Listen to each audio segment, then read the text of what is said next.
Hello friends, welcome back to the channel. দেখো বন্ধুরা, আমি তোমাদের আগের ক্লাসে টেন্স শেষ করে দিয়েছি, কিন্তু টেন্সে আমরা যেগুলো করেছি সবগুলোই ছিল অ্যাসার্টিভ সেন্টেন্সের উদাহরণে। আজকে আমি তোমাদের অ্যাসার্টিভ সেন্টেন্সেরও বিভিন্ন ভাগ হয়, যেটা অ্যাফার্মেটিভ এবং নেগেটিভ, আর সেন্টেন্সের যে 5 প্রকার রয়েছে তার মধ্যে অ্যাসার্টিভের নেগেটিভ ভাগ এবং ইন্টারোগেটিভ সেন্টেন্স কিভাবে করতে হয় ওই অ্যাসার্টিভ সেন্টেন্স থেকে তা দেখাবো। আর সেটি প্রেজেন্ট টেন্সে কেমন হয়, আর পাস্ট টেন্সে কেমন হয়, আর ফিউচার টেন্সে কেমন হয়, আলাদা আলাদাভাবে দেখাবো।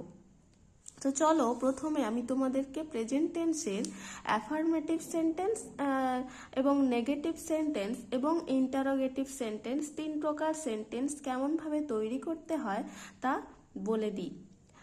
আগে বলে দিই তোমাদের, যেগুলো আমি উদাহরণ দিয়ে প্রথমেই করিয়েছি সেগুলো ছিল অ্যাসার্টিভ সেন্টেন্স, অর্থাৎ বিবৃতিমূলক বাক্য, যাকে আমরা ডিক্লেয়ারেটিভ সেন্টেন্সও বলে থাকি। আর অ্যাসার্টিভ সেন্টেন্সের যে দুটো ভাগ রয়েছে, অ্যাফার্মেটিভ অর্থাৎ হ্যাঁ বাচক, আর নেগেটিভ না বাচক। হ্যাঁ বাচক মানে যেটা পজিটিভে হবে সেটাই, আর আমি তোমাদের প্রত্যেকটি উদাহরণ পজিটিভ দিয়েই করিয়েছি, সুতরাং অ্যাফার্মেটিভ সেন্টেন্সের কোনো প্রবলেম নেই।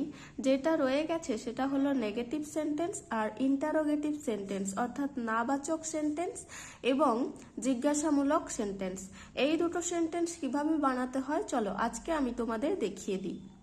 তো দেখো, আমি এখানে তোমাদের প্রেজেন্ট টেন্স লিখে তারপর একটা ছক বানিয়েছি, যাতে তোমাদের বুঝতে খুবই সুবিধা হয়। দেখো, প্রথম ছকে অ্যাফার্মেটিভ সেন্টেন্স এবং নেগেটিভ সেন্টেন্স আর ইন্টারোগেটিভ সেন্টেন্সের 3টে রো বানিয়েছি, আর পরপর লিখেছি সিম্পল, কন্টিনিউয়াস এবং পারফেক্ট। 3টের জন্য 3টে ঘর বানিয়েছি। অর্থাৎ আমি প্রথমে তোমাদের দেখাবো অ্যাফার্মেটিভ সেন্টেন্সের উদাহরণ দিয়ে, সেই উদাহরণ থেকে কিভাবে নেগেটিভ সেন্টেন্স তৈরি করা যায় এবং সেটা থেকে কিভাবে ইন্টারোগেটিভ সেন্টেন্স তৈরি করা যায়, সবগুলোই দেখাবো। তো দেখো বন্ধুরা, আমি প্রথমে তোমাদের অ্যাফার্মেটিভ সেন্টেন্সে সিম্পল প্রেজেন্ট টেন্সের সেটা লিখেছি আই ইট রাইস, যেমনটা আমি উদাহরণ দিয়েছিলাম আমি ভাত খাই। তুমি সহজভাবে বাংলায় যদি ওটা নাবাচকে পরিণত করো তাহলে কি হবে? আমি ভাত খাই না। অর্থাৎ নেগেটিভ সেন্টেন্সে প্রথমে আমি ভাত খাই নার আমি হবে, অর্থাৎ আই লিখতে হবে। দেন ইট তো মেন ভার্ব, মেন ভার্বটা সরাসরি বসানো যায় না সাবজেক্টের পর, ওই সাবজেক্টের পর একটা ডু ভার্ব আনতে হয়। আর এখানে ইট যেহেতু প্রেজেন্ট ফর্মে আছে, অর্থাৎ ভার্বের ফার্স্ট ফর্মে আছে, তাই ডু এরও ফার্স্ট ফর্ম বসাতে হয়। অর্থাৎ লিখতে হবে আই ডু, তারপরে একটা নট দিতে হবে, যেহেতু এটা নেগেটিভ সেন্টেন্স।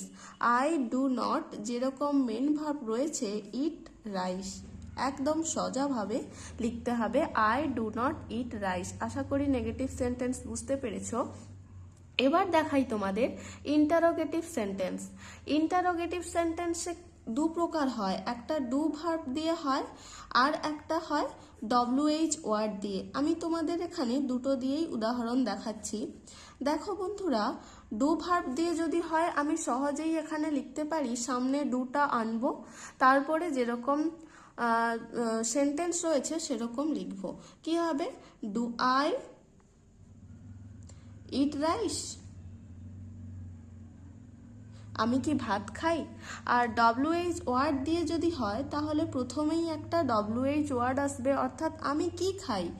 হোয়াট, কি ইংরেজি যেহেতু হোয়াট, তাই হোয়াট।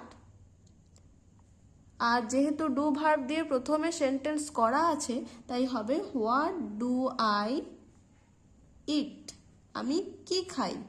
আশা করি বুঝতে পেরেছো। তো পরেরটা এবার দেখো। পরে কন্টিনিউয়াসে আমি লিখছি আই অ্যাম ইটিং রাইস।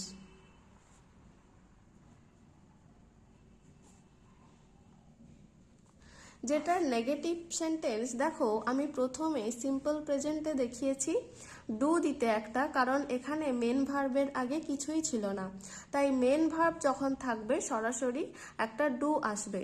আর যখন মেন ভার্বের আগে কোনো বি ভার্ব বা হ্যাভ হ্যাজ ভার্ব এগুলো থাকবে, তখন সেখানে ওই হ্যাভ হ্যাজ ভার্ব বা বি ভার্বটা সামনে নটের সাথে যুক্ত করতে হবে। তো কি হবে, আই অ্যাম ইটিং রাইসের নেগেটিভ সেন্টেন্স হবে I am not eating rice. এখানে আর ডু ডিড ডানের কোনো প্রশ্নই আসে না। তারপরে দেখো ইন্টারোগেটিভ সেন্টেন্সে ঠিক একই রকম ভাবে প্রথমে ডু ভার্বের জন্য করাবো, তারপর WH ওয়ার্ড দিয়ে করাবো।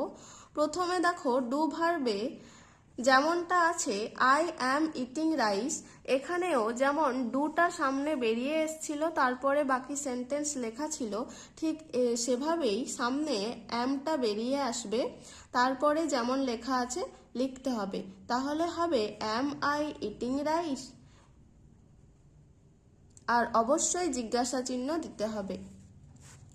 দেন WH ওয়ার্ডের বেলা ঠিক একই রকম ভাবে হোয়াট সামনে আসবে, তারপরে যেমন আছে অ্যাম আই ইটিং, রাইসটা বাদ যাবে, হোয়াট অ্যাম আই ইটিং অর্থাৎ আমি কি খাচ্ছি, আর এখানেও জিজ্ঞাসা চিহ্ন অবশ্যই দিতে হবে। পরেরটা দেখো, প্রেজেন্ট পারফেক্টে আমি অ্যাফার্মেটিভ সেন্টেন্সে লিখেছি আই হ্যাভ ইটেন রাইস, অর্থাৎ আমি ভাত খেয়ে নিয়েছি। ঠিক আগের মতো নেগেটিভ সেন্টেন্সেও হ্যাভের পর নট বসবে, খুব সোজা, I have not eaten rice, অর্থাৎ নাবাচক সেন্টেন্স এটা। তারপরে আছে ইন্টারোগেটিভ সেন্টেন্সে ডু ভার্ব এবং WH ওয়ার্ড দুটোতেই। ডু ভার্বে দেখো আগেও যেরকম বলেছিলাম অ্যামটা সামনে এনে তারপরে বাদবাকি অংশটা বসাতে, ঠিক একই রকমভাবে হ্যাভটা সামনে এনে বাদবাকি অংশটা বসাতে। হ্যাভ আই ইটেন রাইস, এটাও হলো জিজ্ঞাসামূলক বাক্য। তারপরে WH ওয়ার্ডে বলেছি প্রথমে হোয়াট অর্থাৎ কি বসাতে হবে, হোয়াট হ্যাভ আই ইটেন অর্থাৎ আমি কি খেয়েছি। আশা করি তোমরা বুঝতে পেরেছো পুরোটা।